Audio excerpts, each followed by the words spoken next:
one verse at a time because we're only going to look at 3 verses today. So let's stay right here in verse 15. Do not love the world or anything in the world. If anyone loves the world, love for the Father is not in them. One of the things I love about this is it says the word love 3 times in this one verse, and this passage is also addressed on not loving the world. And one of the things about love is a very powerful, strong emotion. Right? Love is a very strong emotion. Keep in mind that you and I were created in God's image. And love is an emotion of God.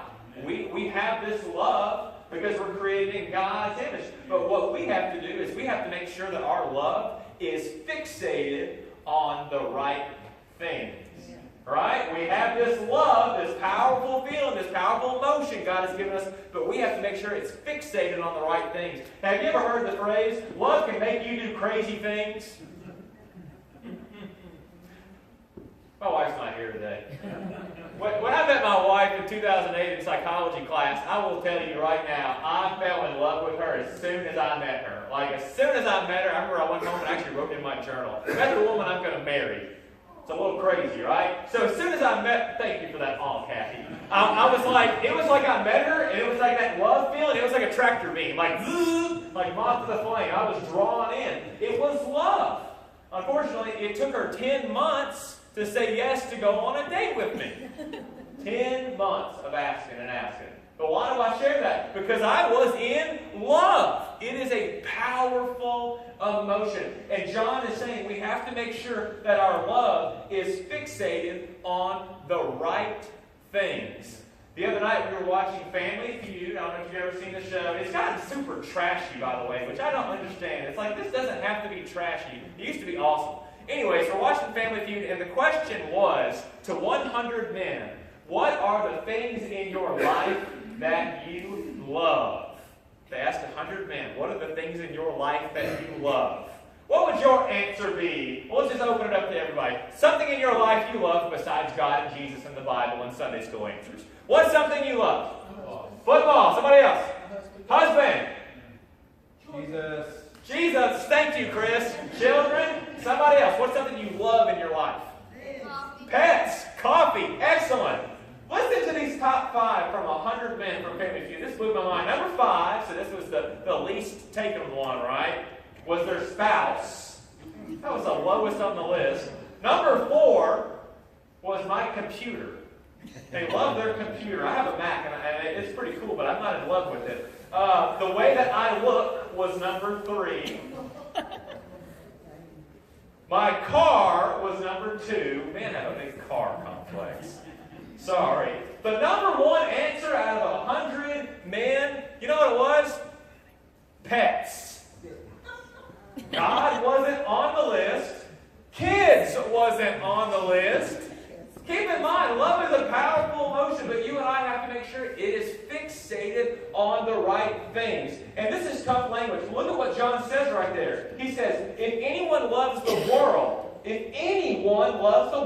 love for God is not in them. And that's powerful because last week we read John saying, hey, if you claim to love God, yet you go live a life of absolute moral filth, you don't really love God. And now John is taking it a step further. He's saying, if you claim to love God, but then you go and chase after all this stuff in life, you don't really love God. John is saying, make sure your love is fixated on the right things. Look at verse 16. For everything in the world, the lust of the flesh, the lust of the eyes, and the pride of life comes not from the Father, but from the world. I want to stay there just for a second. For everything in the world, he addresses the world at the start of the verse, and then he addresses it at the end of the verse. Everything in the world. I want to ask you this morning, who does Jesus Christ say is the prince of this world? Do you know? Who did Jesus say is the prince of this world? Satan. Jesus Christ says that Satan is the prince of this world. He says that in John chapter 12. Look it up, by the way. 2 Corinthians actually calls Satan the god of this age.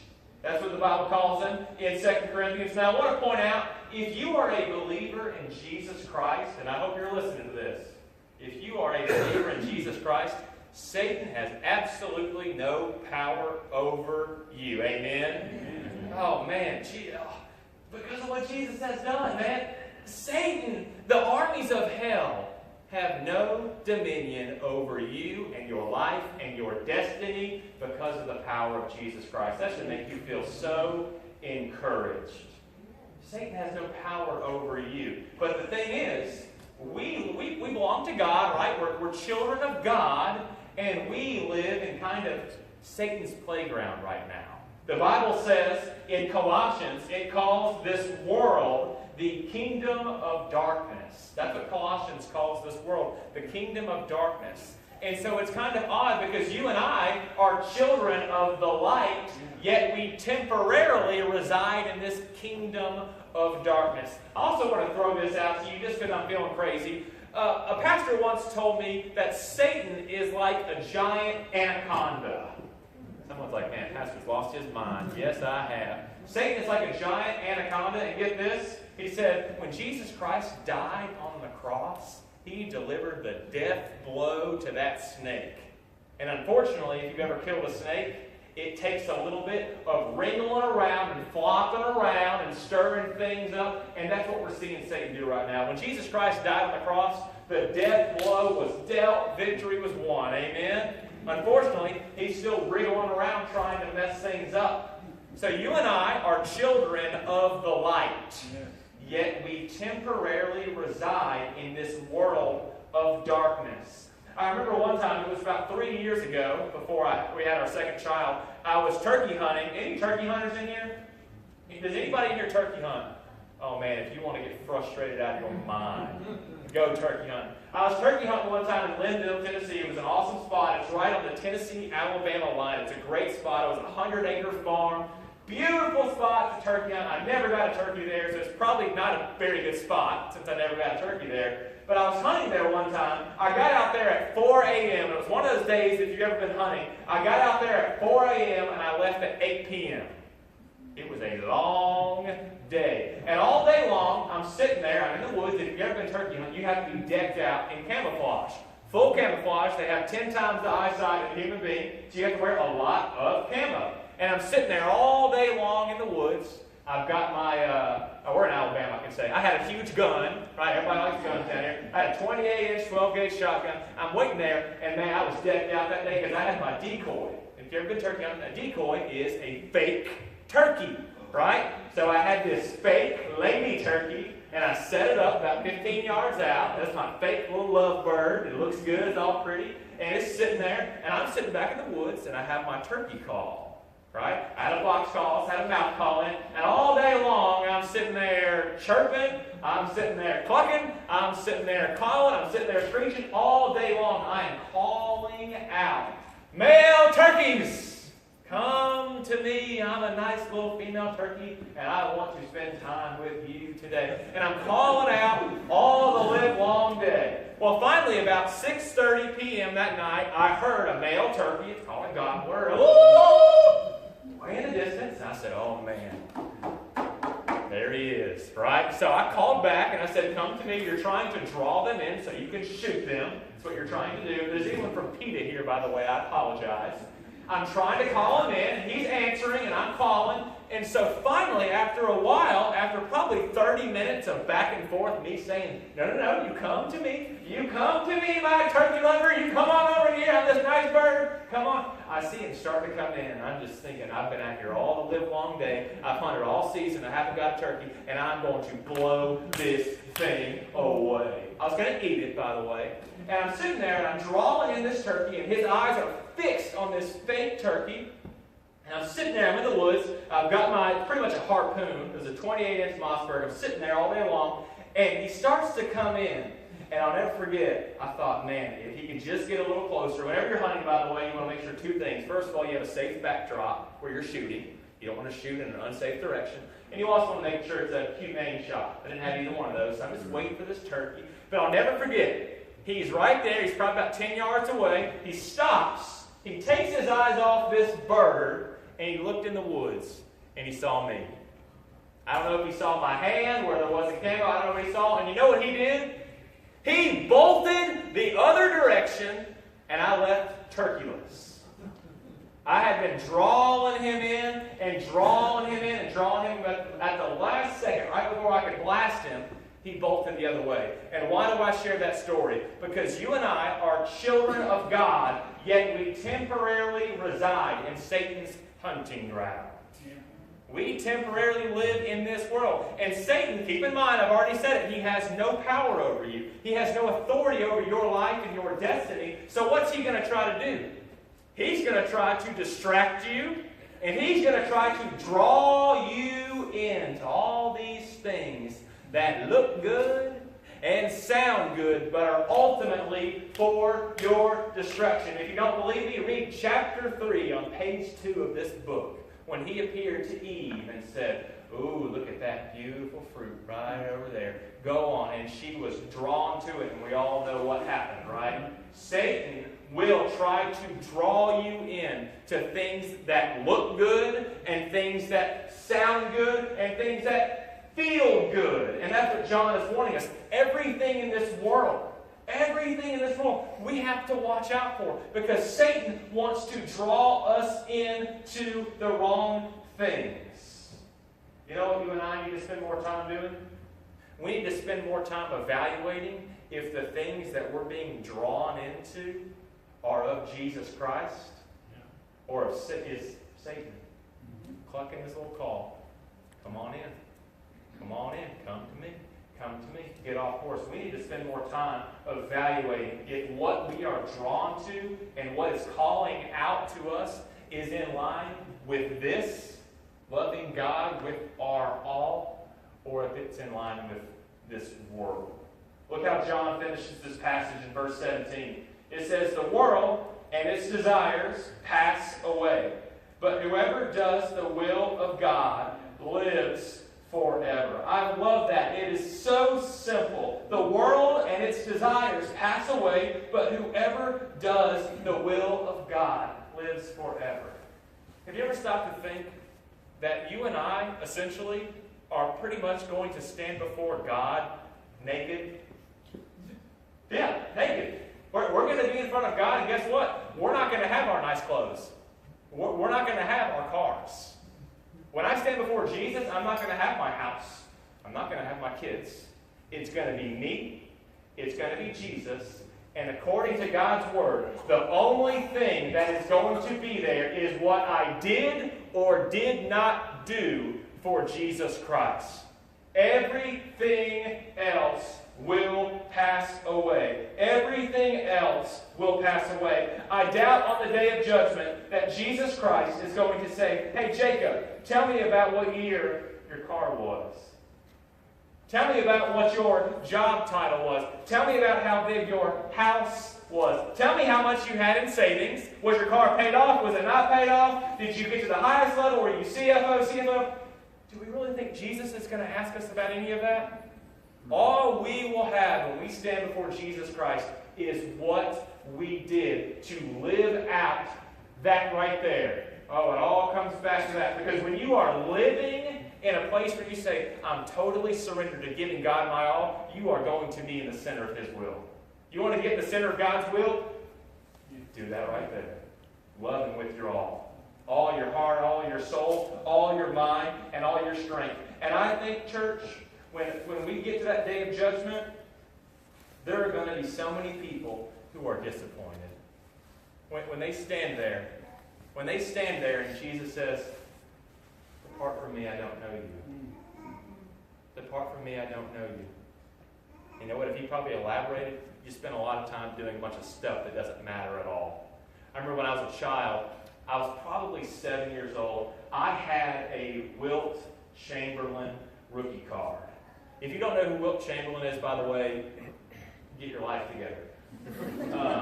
He was a great basketball player, by the way. Sidebar, my wife the other night didn't know who Scottie Pippen was. Because I was like, "Honey, you're Michael Jordan, I'm Scottie Pippen." She was like, "Who?" I had a Wilt Chamberlain rookie card when I was a child. And I loved that thing. I forget where I got it from. It was black and white because he's a very old player, and it was a rookie card, and I had it in one of the protective casings, you know what I'm talking about, for baseball cards, basketball cards, golf cards, Pokemon cards, whatever. And then I had it in a little book. So I had this thing like double sealed, and man, it was my most prized possession, and I loved it. And back then with cards, we would spend time looking up in the books. We didn't have the internet. We'd look up in books, how much is it worth? And I'm seeing Wilt Chamberlain rookie card is going to be worth something. And so I said, Dad, we need to take this card. We need to take it to the baseball card shop, the basketball card shop. Back then they had card shops you could go to. I don't really think those exist nowadays. And I'll never forget, my dad and me, we went to this, it was a card place. They had all kinds of cards. And there was a guy behind the counter. It was kind of like the local spot in Mount Juliet, Tennessee we hung out with. I went and I had my Wilt Chamberlain rookie card. And I'm ready to say, how much is it worth? Show me the money, son! And he took it and he looked at it. He took it out of this thing. And I'm like, okay, be careful with it. That's my Wilt Chamberlain rookie card, son. Be careful. And he's looking at my basketball card. And I'll never forget. He says, son, this isn't a real rookie card. It's some kind of fake. But I'll give you $1 for it because you came into the store today. And I was so disappointed as a 7 or 8-year-old to find out this thing, this card that I valued so much, was absolutely worthless. And I think you and I, if I'm just going to be a little bold today, if we took a lot of the things that we're passionate about in our lives, that we love, that we cherish, that we're pursuing, if we took those to Jesus Christ and said, tell me how much this is worth, he'd say absolutely nothing. Everything in this world will pass away, but the one who lives out the will of God will live forever. I want to ask you a question this morning. John warns us about love and making sure our love is fixated on the right things. Is the love in your heart fixated on the right things? The things of the Lord? The things that will last forever? Or the things of this world? The things of Jesus or the things of this world? When I was a child, we went on a cruise. I don't even remember where it was to. It was somewhere in the Bahamas or the Caribbean or somewhere like that. I was really little, but we went to this market. They dropped us off on an island for like 5 hours. If you've been on a cruise, you know what I'm talking about. And we went to this market, and I'll never forget, they had us as the tourists start on one end of the market, and we literally just walked through this market, and they picked us up at the other end. It was a very big, long market, and I'm walking through, and all the way through the market, there was these vendors, and they had necklaces, they had toys, and they're trying to sell it to us gullible Americans. Buy this, and they're throwing stuff at us. And I'm a little kid, and I'm like, Dad, Mom, can we buy that? Can we buy that? And they said, absolutely not. Absolutely not. And before I knew it, we were through the marketplace, and we were back on the boat. And you know what? I think before we know it, we are going to pass through the marketplace of this life like that. Just like that. In and out. Life is going to pass you and I by like a summer storm. Here today, gone tomorrow. And I worry that you and I, as Jesus Christ's disciples, are getting distracted along the way. We're stopping with vendors saying, ooh, I got to have this. I got to have this. If I had bought one of those items, one of those toys, I probably would have lost it the next day. It didn't matter. Is your love fixated on the right things, the things of God, or on the things of this world? Would you pray with me this morning? Jesus Christ, I thank you for this word from the Apostle John. And Jesus, I thank you that we're made in your image. Love is a powerful thing, but that we are called to make sure that love is fixated on the right things, the things of you. Jesus, I pray that you'll convict our hearts today. And Jesus, I think that some of us need to spend more time saying, Lord, is this thing I'm being drawn to, is this thing that's calling out to me, is it of you or is it of the enemy? And Jesus, if we have that thing and we love it, I think that some of us, Jesus Christ, need to come to you and show you the things we have and the things we love and ask you, King, How much is this worth?